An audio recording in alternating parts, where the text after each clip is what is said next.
Donc elle te parle, la fourmi. Ah, oui.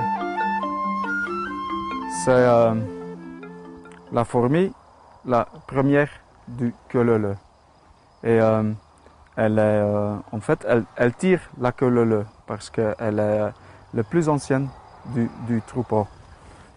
Enfin, queue-leu-leu. Là, c'est une deuxième. Elle a une autre forme, elle a une autre caractère. Elle est plus speedy un peu, tu vois déjà sa forme, elle s'avance, elle est plus jeune que celle.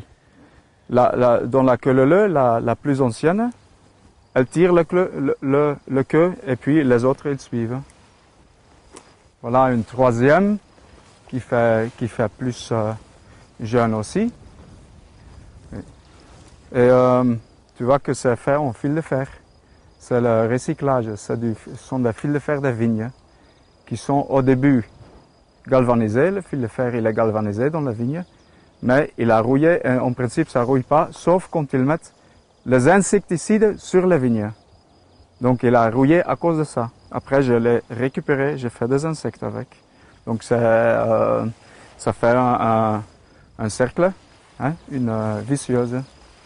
Là, on a encore une fourmi qui regarde déjà les autres parce qu'elles doivent suivre. Elles suivent les odeurs. Elles sont dans le mouvement des autres. Hein? Voilà. Et puis là. Et comme ça, au ce moment, j'en ai 7. Mais je suis dans ma tête, j'ai le chiffre 17. Donc je veux arriver un jour à ce nombre de 17. Et comme ça va donner, ça va être très joli. Et là, tu as le 6e. Et le 7e, en fait, elle est un peu distanciée du groupe. Et elle regarde aussi un peu autour d'elle. Est-ce que c'est en sécurité tout ça? Tu vois, elle veut... elle protège quelque part comme la première qui tire le groupe. La dernière qui est âgée aussi. Elle protège le groupe. En fait, les deux sont les premières que j'ai fait. Donc, en réalité, sont aussi les plus anciennes. Et le caractère, elle est venue avec les fourmis. Donc, j'ai pas vraiment réfléchi à moi maintenant la deuxième ou la troisième, elle va être plus jeune. Non, c'est venu comme ça, c'est spontané, mais c'est comment que ça marche. Donc, joli. Un peu plus loin, dans ce joli pré ici, on a la menthe religieuse. Et ça, en fait, c'est aussi un insecte que j'aime tellement, juste parce que je le trouve joli. C'est pas pour une autre raison. Si je vois une menthe religieuse, je le trouve génial, quoi. Et dans ce comment on dit, largeur ou ce grandeur, un peu monumental, quoi, j'en ai 3. Et c'est marrant parce que chaque fois que j'ai fini cette menthe religieuse, et je recule un peu, je le prends un peu en distance, je regarde autour de moi, je trouve toujours une montre religieuse juste née. Elle vient, et puis je la prends, je la mets sur mon épaule et on regarde ensemble la sculpture. Parce que ça c'est aussi quelque chose, elles sont, peut-être c'est dans une moitière un peu froid et lourde et tout ce qu'on peut dire du métal, mais quand je réalise mes insectes, certains moments c'est comme ça, jusqu'à moi je vois moi-même l'insecte dedans. Et donc sur cet moment, elle prend l'âme de l'insecte. Et comme ça, le froid du métal et lourd et tout ce que tu veux, ça disparaît.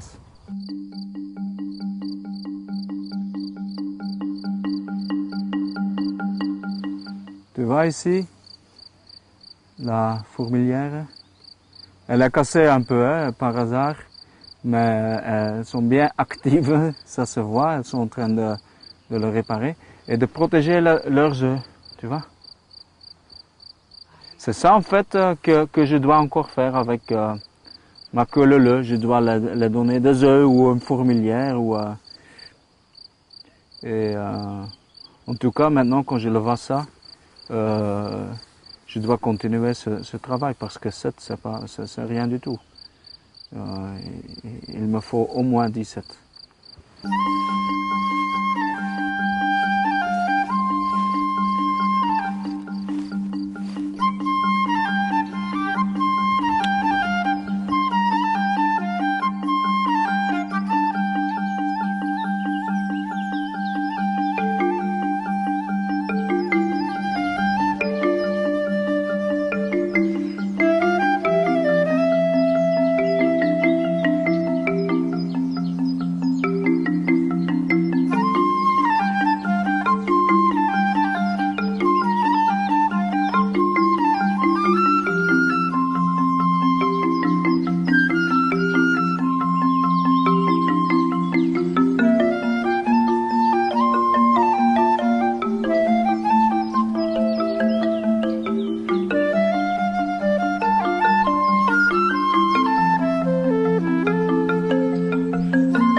Je m'appelle Dave van Orbeek, je suis sculpteur sur métal et je vais vous parler de mon univers, de mes créations. Depuis 1999, je fais ce métier. Et en fait, j'ai commencé par les insectes. Et tout de suite, c'était ma première sculpture, c'était un cheval. Et ma deuxième, c'était tout de suite un insecte. Et j'ai un amour pour les insectes si fort que en faisant cette petite sculpture, pas plus grand que ça, d'un insecte, que je me suis dit, tiens, j'ai plus de problèmes de ma vie, j'ai trouvé mon boulot. Donc, à part de ce jour-là, il y a presque 12 ans, quoi, je travaille avec beaucoup d'amour. Je fais des insectes, mais aussi aujourd'hui un peu plus l'abstrait. tu vois que elles sont faites en fil de fer. Et le fil de fer, en fait, je trouve que c'est du métal, mais ça donne une légèreté aux insectes qui sont aussi légères, qui sont aussi très souples. Et le fil de fer, il fait ça, tu vois, ça bouge, elles sont vivantes. Mais c'est quand même dur aussi. Mais c'est ça, un insecte, c'est pas comme nous. Nous, on a nos os à l'intérieur, on a la chair autour. Chez les insectes, c'est l'opposite. Ils ont les os, enfin la carapace et tout ça à l'extérieur. Donc c'est pour ça que le métal, ça donne bien. Par rapport à mon travail, je veux passer un message. Je veux que les gens ils s'ouvrent un peu plus les yeux sur les insectes, parce que ce qu'ils oublient souvent, c'est que tout ce qu'on a grâce aux insectes. Ah, les cerises. Bon, on les a grâce aux insectes. Tu veux une? Oui. Ouais, voilà. Elles sont très bonnes. Comme ça, s'il te plaît. Merci. Hein? Maintenant, on va regarder les autres créations. Ok? Viens voir les mouches là. Là, tu as 2 mouches. Hein? Donc ça, c'est intéressant aussi avec ce travail. On peut les mettre contre le mur. On cherche un peu l'habitat de l'insecte. Une libellule, on le met sur l'eau. Ou il y a la chauve-souris. il y a la chauve-souris. Oui, c'est ça. Hein. J'ai plutôt fait des insectes, mais j'aime tous les animaux, c'est clair. Si tu aimes les petits, tu aimes les grands aussi. Hein. D'ailleurs, j'ai là, quelque part, quelque chose, ça c'est la baleine. Hein. Et c'est un morceau, ce morceau, la queue, je l'avais trouvé, et tout de suite, j'ai vu la queue d'une baleine dedans. Et j'ai dû garder la queue pendant 4 ans dans mon atelier avant d'avoir trouvé le reste. Et parce que j'aime que les sculptures, elles sont simples et qu'elles ont quelques détails, comme la baleine qui a ici. Une baleine, elle a des poils dans sa bouche. Elles sont là, tu vois, tous les poils. Et ici, c'est l'eau qui sort. Et en plus, elle est lourde comme une baleine. Oh, oh là, oh là, Ah oui. oh là. C'est ça. Donc, je vais vous faire voir, là tu as une tortue. Hein, donc j'ai fait un peu de choses un peu... là on a des scorpions. Tu vois? On va jouer. Ou une gazelle, une sorte de gazelle. Donc, mais je veux toujours aussi, je cherche toujours que c'est simple, dans sa simplicité, et il y a la beauté. C'est 1, 2, 3, 4 ou 5 pièces et ça fait la... Mais la nature, elle est simple aussi. C'est nous qui le complice, ou qui le rend. Oui, j'ai un accent grave, c'est parce que je suis pas français, je suis du Nord, je viens de la Belgique, donc je suis flamand. Pour ça, mon accent grave. Bon, mais après la période des insectes, là, tu as encore une jolie araignée avec sa toile là-dessus. Ma période des insectes, bon, après 10 ans, je me suis dit, bon, j'avais envie de passer à autre chose. Et en créant les insectes, en faisant par exemple leurs abdomens, je dis, mais en fait l'abdomen sur elle, c'est déjà une sculpture abstraite. Et donc la période après les insectes, sont venues les sculptures comme ça. On peut dire c'est une sorte de nid ou il y a quelque chose de très naturel là-dedans. Il y a des autres, là c'est par exemple aussi un nid, mais ici c'est par exemple un abdomen. J'ai une sculpture, elle est tout au fond, mais elle est faite avec des abdomens de fourmis. Donc les grandes fourmis que j'ai, la queue leu de cette fourmi, c'est leur abdomen. Et comme ça, je suis passé du figuratif vers l'abstrait. Donc, et après, là, encore une papillon. Donc j'en ai fait, hein, des insectes, toutes sortes. Hein. Là, il y a aussi un abdomen où, en fait, ce qu'on veut voir, hein, mais pour moi, c'est un peu ça. Après, je suis passé aussi au... je soude aussi. Et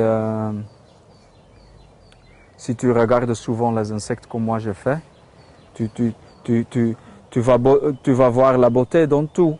C'est pas que la totalité, mais toutes les petites pièces, l'abdomen, le corps, la tête, c'est si détaillé que si tu l'agrandis quelque part,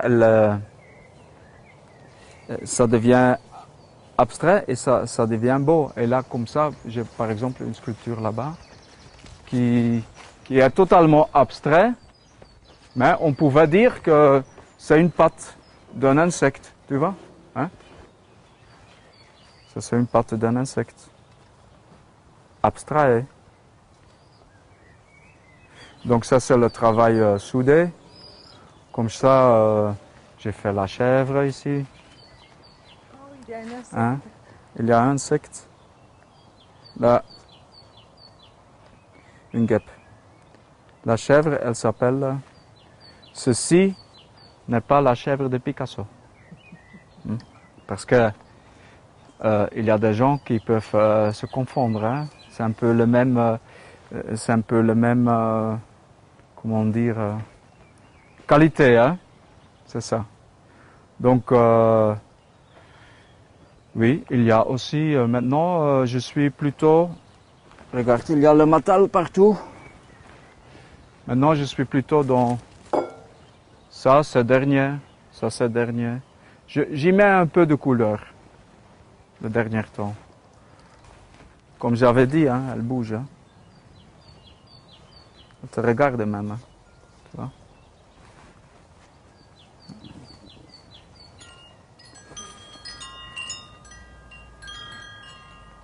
Mais donc mon message c'est ça, hein, je veux, j'aime la nature et on parle toujours de notre jardin et notre beau jardin où, mais en fait aux premières places c'est le jardin des insectes. Donc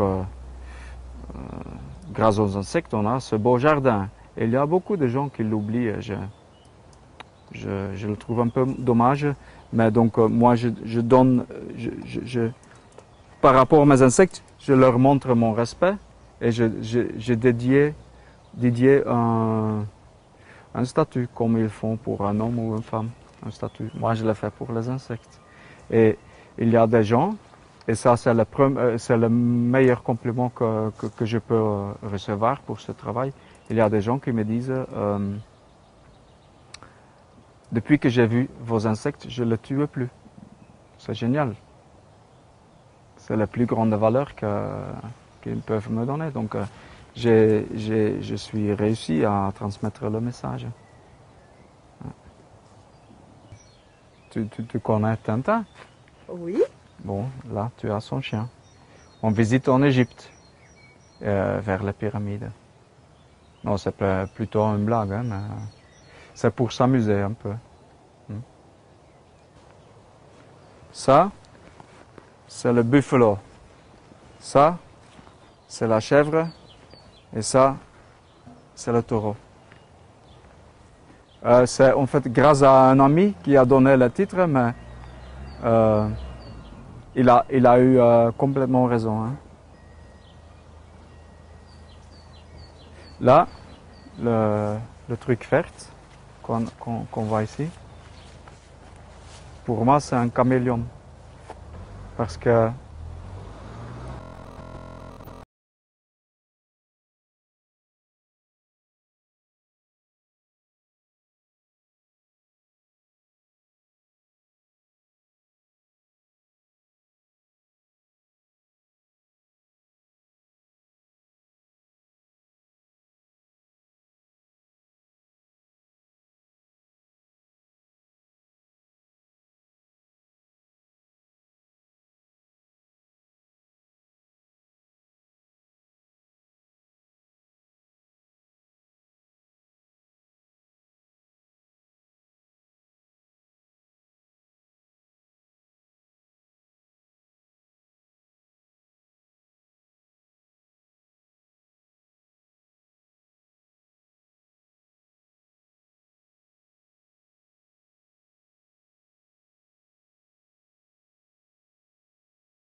je l'aime et en fait, il me donne ça, que je peux créer des choses comme ça.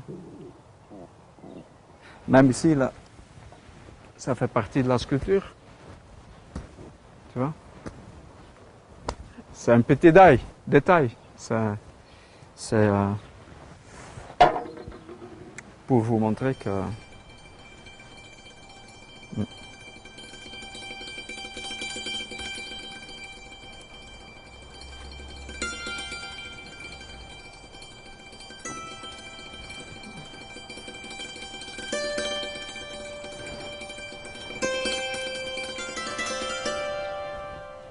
Ici, tu vois une de mes dernières sculptures et en rouge, donc la couleur. Mais en fait, qu'est-ce que je veux dire là-dessus? En fait, quand j'ai récupéré quand même le métal, il était lisse. C'était des plaques. Mais moi, j'aime aussi que ça a une vie. Donc, je veux pas que elle est froide, le métal. Donc, je l'ai tapé, je l'ai formé, je l'ai sculpté pour le donner la vie. Et ça, c'est le résultat. C'est un peu le maître de Père Noël, non? Oui. Ici, une autre, à nouveau, couleur. Oui. J'aime bien.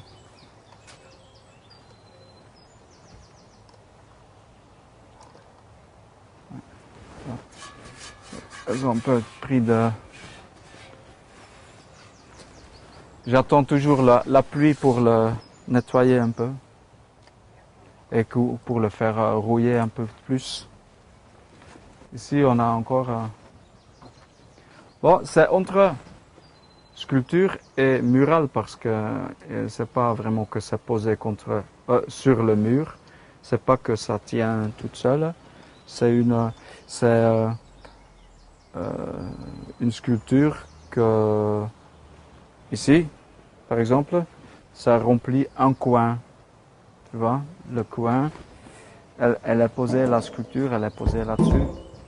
Et je le trouve joli parce que souvent c'est contre le mur, souvent c'est un truc qui est statique par terre, mais ça c'est le double, les deux ensemble.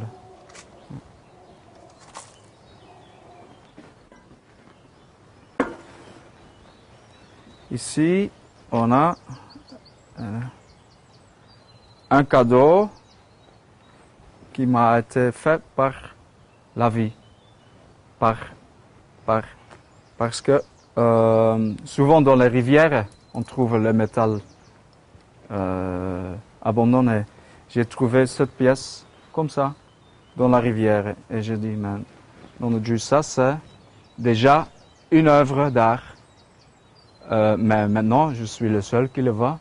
C'est à moi de le rendre, de le positionner d'une telle manière que tout le monde puisse le voir. Donc, ça c'est le résultat. Le même avec son... À côté, ça c'est un brick ordinaire, flamand, non, belge, et qui est bien formé par la rivière, tu vois. Elle est arrondie par les rivières, mais tout le monde passe à côté parce que c'est ordinaire, c'est rien du tout. Et moi, je vois quand même sa beauté, et c'est à moi de percer d'ici et par là quelques trous et de les mettre en valeur. Pareil, avec tout, en fait, c'est ça l'avantage de travailler avec la récupération et de recycler les choses. La beauté, elle est déjà là. Il y a partout les trous, ça a déjà vécu. Et comme ça a déjà vécu, c'est justement à moi oui, je connais pas le mot en français, mais de le redonner une deuxième vie. Un truc comme ça. Mais c'est la beauté, il faut pas aller la chercher loin, elle est proche. Parce que c'est si simple. Voilà, regarde. Je trouve...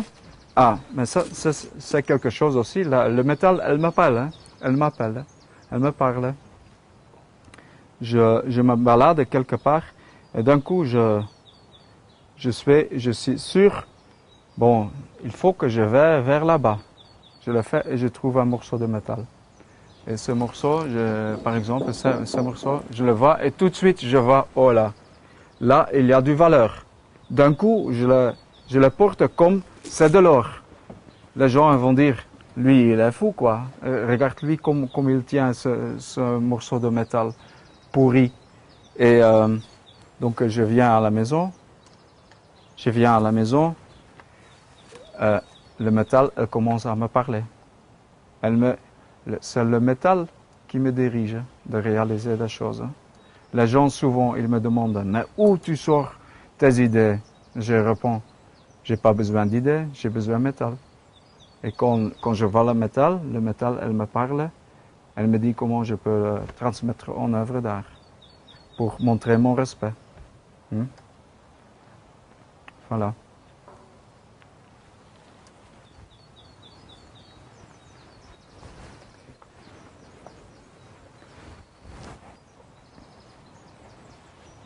Sur le thème des insectes, j'ai fait des expositions quand même sur un certain niveau. Hein. Je suis allé avec mes insectes sur le Chelsea Flower Show à Londres. C'est un expo de jardin le plus important dans le monde entier. J'ai vendu des sculptures dans les eaux d'Anvers, en Belgique, dans un parc en Hollande. Cette abeille de miel, je l'ai réalisée en 2009, donc elle n'est pas trop ancienne, en 2009, pour le Apimondia. C'est un congrès sur l'apiculture qui tourne mondial, une fois par 2 ans dans un autre pays. Et en 2009, c'était la France. Mais pour moi, c'est la place idéale pour une œuvre comme ça parce que là, je peux montrer, eh oh, moi, vous tous, vous parlez des abeilles de miel et vous les respectez, mais ça, c'est mon hommage. Donc, une œuvre qui est sur un lieu comme ça, c'est comme on va voir les fourmis dans un pré, elles sont sur leur place. Je cherche la nature comme ma galerie. La fourmi, tu vois ici, pareil, toujours pareil, un cadeau de la nature. Je trouve un morceau de métal comme ça. Il me faut juste le donner son cadre. Et ça, c'est le résultat. Non, c'est pas le résultat. Il y a un plus, tu vas voir. Hop! Elle a deux côtés, donc je peux en profiter. Si j'en ai marre de voir ce côté, ça m'étonnerait, mais je peux le tourner vers l'autre côté. Mais c'est ça, la beauté. Hein. À nouveau, des fourmis. Elles sont partout. Elles m'ont déjà cassé une fois une sculpture, les fourmis. Elles sont montées dans un tube, dans la patte d'une montre religieuse. Elles ont amené si beaucoup de terre et des choses que c'était toujours mouillé à l'intérieur et ça rouillait et la pâte elle était cassée. Donc les vraies fourmis sont même plus fortes que celles que je fais en métal. Tu vois? Le métal, elle n'est pas toujours si dure. Voilà. Ah, aux insectes, j'avais mis ça. Mon emblème, il y a une petite guêpe, tu vois le logo et puis mon nom. Et de l'autre côté, j'écrivais la date de création. Donc, elle date déjà de 2003, tu vois, avril 2003.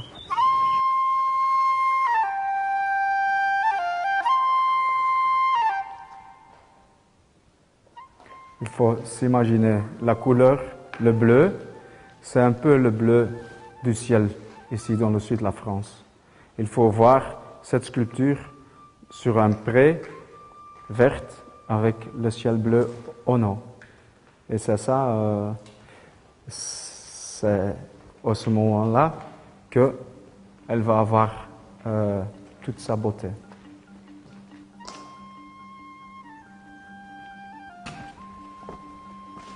Voilà, nous sommes ici dans l'atelier où je crée toutes mes choses et avec ma dernière sculpture, enfin une des dernières sculptures monumentales. Elle s'appelle L'œil fait voleur. Maintenant, aujourd'hui, après celle-ci, j'ai compris qu'il faut que je fasse gaffe avec mes titres que je donne parce que quand je l'ai donné ce titre-là, j'étais aux urgences parce qu'ils ont enlevé du métal de mon œil. Avec une autre sculpture qui s'appelle La Crise, j'ai eu une crise dans le dos. Donc maintenant, je fais gaffe au titre que je donne. D'ailleurs, ma toute dernière sculpture, elle se trouve ici. Elle est prête à partir. Et déjà, elle fait 4 mètres de hauteur. Donc elle est allongée. Hein. Mais déjà, elle s'appelle L'Espoir. Et ma prochaine sculpture, elle va s'appeler Fortuna. Donc, et tout le monde peut en profiter ce jour-là. Donc, oui. Ici, elles sont un peu c'est très, un peu, comment dire, j'aime pas ce mot, mais elles sont un peu mortes. Elles ont besoin de partir et elles vont être dans leur meilleur, dans la nature. Entre.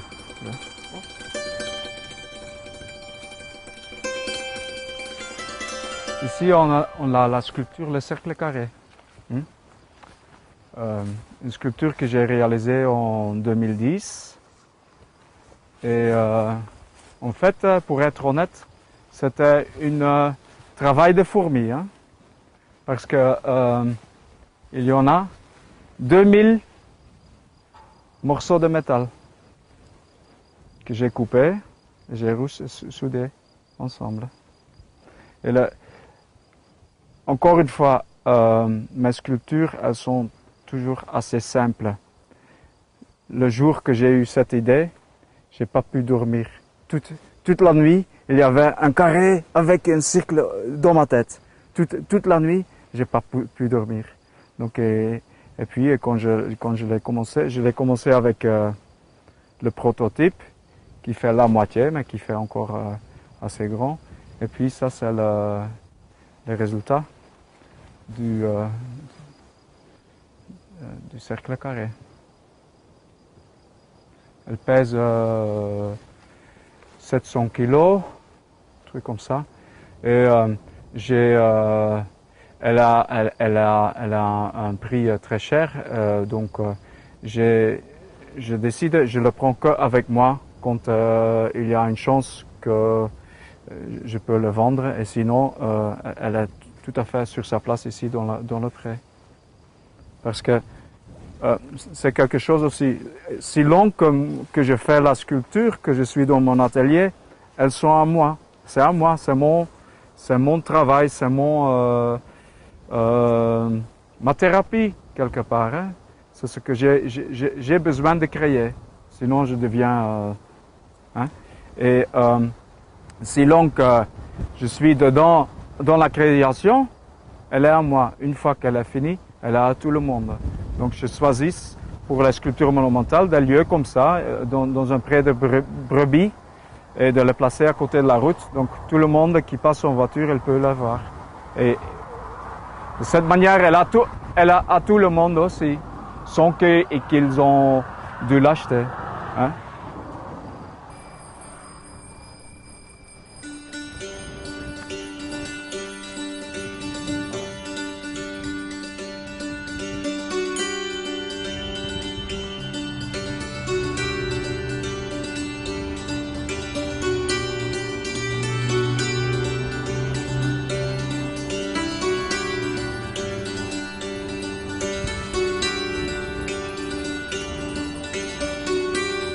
Bon voilà, une autre monumentale réalisée en 2009 et elle s'appelle La Crise. Depuis, tout le monde parle de cette sculpture. Hein. J'allume la télé, la radio, tout le monde dit La Crise, La Crise, La Crise, donc elle est bien connue. Tout le monde passe en voiture vers là. Mais donc, comme je vous avais dit, cette fois-ci, on ne la met pas en pleine nature, mais avec un peu de la ville à côté, les gens qui roulent à côté en voiture. Et donc dans un autre cadre, mais pas moins intéressant. Hein. Et, mais elle a perdu un peu de... C'est la vie aussi. Hein. Et donc ça, tout des anciennes cuves à mazout que j'ai coupées, ressoudées. Et ça, c'est béton cellulaire. Ici, on a une sculpture qui s'appelle Vague. Je l'ai donné ce nom peut-être à cause du lac à côté. Mais elle était, la mairie, ici, on est à côté de Carcassonne, à Trèbes. La mairie, elle m'a contacté pour mettre de la sculpture. Et donc, je suis venu voir le coin. Et il y avait ce petit lac, donc je dis, je vais réaliser quelque chose et je l'appelle Vague. C'est ce qui est sorti. Une sculpture haute. Je l'ai fait un peu lourde, mais je ne voulais pas que, non plus qu'il y a des gens qui allaient s'amuser dehors. Donc, avec le bleu du ciel, c'est magnifique. Hein? Parce que pour le même, on l'appelle nuage ou... hein? C'est vrai. Mais maintenant, c'est vague. Oui.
Tu as vu la mouche là-dessus? Et elle est bien au chaud? Oui, elle est au chaud parce que touche le métal là. Ça fait chaud. Une installation de 5 sculptures qui font partie d'une exposition en plein air dans les Corbières sur un sentier sculpturel qui s'appelle le sentier sculpturel d'ailleurs. Et donc mon dernier travail, je les ai fait cette année, 2011. Et j'ai choisi de faire ça parce que le rond, en fait, il revient souvent dans mes sculptures. Et j'avais récupéré une cuve de mazout. J'ai dû le couper, elle était dans un bâtiment. J'ai dû le couper dans le bâtiment et j'ai récupéré elles étaient coupées partout parce que on pouvait pas le sortir sinon le bâtiment elle était construit autour. Et puis elle était dans mon jardin pendant, je crois, 3 ans. Et d'un coup j'avais l'idée de faire ça. D'autres artistes Oui. expriment. Les enfants. Ils ont un soleil, une maison. C'est pas le but, mais vu que ce sont des enfants, ok.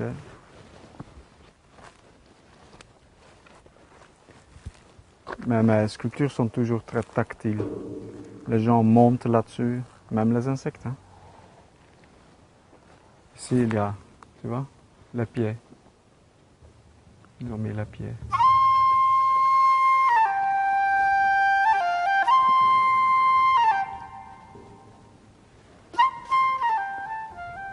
C'est un 3/4, tu vois. C'est un 3/4. Et le 5/3, less is more, ou aussi moins c'est plus. Parce que si je fais un cercle complet, ça fait 4/4, c'est pas si intéressant. Si j'enlève un peu, donc elle devient moins, mais elle devient plus, elle devient plus intéressante. Donc c'est pour ça que je les ai appelés less is more ou moins c'est plus. Elles sont là pour 6 mois. Donc, et tu vois, sur les couleurs, elles ont tous, avec la pluie, avec le vent, avec le temps, ça va avoir toutes les couleurs. Tout le temps, ça va être en changement. C'est ça ce qui me plaît aussi dans le métal et dans la rouille. Ouais.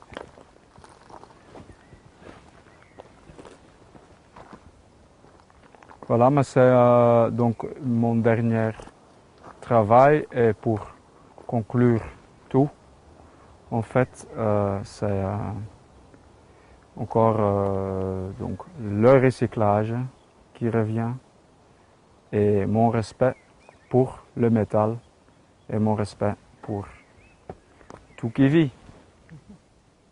pour la nature, pour tout qui est dedans. Donc, je vous remercie.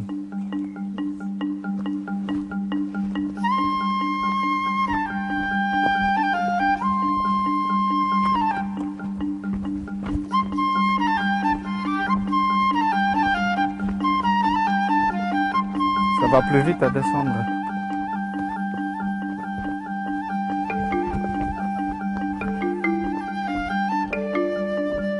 Voilà, joli. Les Corbières.